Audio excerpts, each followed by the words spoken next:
रविवार को छात्र अभिभावक मंच के एक दिवसीय अधिवेशन का आयोजन मंडी के वरिष्ठ नागरिक भवन में किया गया। इस अधिवेशन में हिमाचल प्रदेश अभिभावक मंच के प्रदेश संयोजक वीरेंद्र मेहरा ने हिस्सा लिया। उन्होंने कहा कि कोरोना काल में निजी स्कूल अपनी लूट को और तेज कर रहे हैं। आज एक रेगुलेटरी कमीशन का गठन करके इन निजी स्कूलों के ऊपर लगाम लगाने की जरूरत है, जिससे हर वर्ग के बच्चे शिक्षा ले सकेंगे।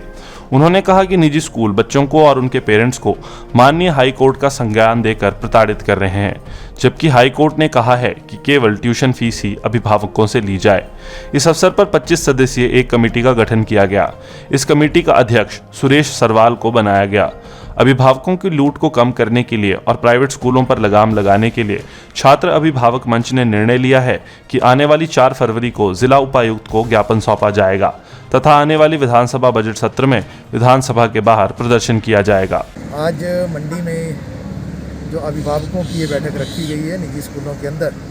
जो बच्चे पढ़ते हैं और जिस तरीके से आज निजी स्कूलों की मनमानी चल रही है, जो लूट चल रही है निजी स्कूलों के अंदर, जिस तरीके से तानाशाही पूर्वक वातावरण है,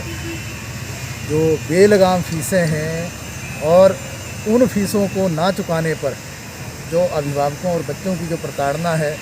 जिस तरीके से उनको मैसेज भेजे जाते हैं, बच्चों को जिस तरीके से बच्चों को ऑनलाइन क्लासेस से बाहर किया जाता है, बच्चों के रिज़ल्ट रोके जाते हैं, उनको स्कूल लीविंग सर्टिफिकेट नहीं दिए जाते हैं, इन सारे मसलों पर पिछले 1.5 वर्षों से छात्र अभिभावक मंच पूरे हिमाचल प्रदेश के अंदर एक लड़ाई लड़ रहा है। हिमाचल के अंदर निजी स्कूलों की मनमानी को रोकने के लिए कोई भी कानून नहीं है उस तरीके से 1970, लेकिन उसमें फ़ीस को संचालित करने के लिए, प्रवेश प्रक्रिया को संचालित करने के लिए, पाठ्यक्रम को संचालित करने के लिए कोई नियम कायदा कानून नहीं है। हिमाचल प्रदेश के अंदर जो उच्च शिक्षण संस्थान हैं निजी क्षेत्र में, उनको संचालित करने के लिए 2010 में रेगुलेटरी कमीशन बन गया, लेकिन देश के अंदर शिक्षा का अधिकार कानून जो 2009 में बना, उससे पहले जो 2005 में CBSE की गाइडलाइंस आई, उसके बाद जो MHRD की गाइडलाइंस आई 2014 में, 2016 में जो हिमाचल हाई कोर्ट का एक ऐतिहासिक निर्णय आया कि किसी भी तरीके के जो चार्जेज़ हैं, एडमिशन फ़ीस है या इंफ्रास्ट्रक्चर फंड है या बिल्डिंग फंड है, इस तरीके के फंड्स नहीं लिए जा सकते हैं। इसके बावजूद भी हिमाचल प्रदेश के अंदर जो 3415 जो स्कूल हैं, 3415 जो स्कूल हैं, उसमें जो 6.5 लाख जो बच्चे पढ़ते हैं निजी स्कूलों में और उनके जो 10 लाख अभिभावक हैं, यानी 16.5 लाख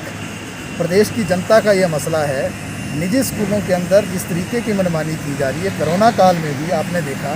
कि बहुत सारे लोगों का रोज़गार गया,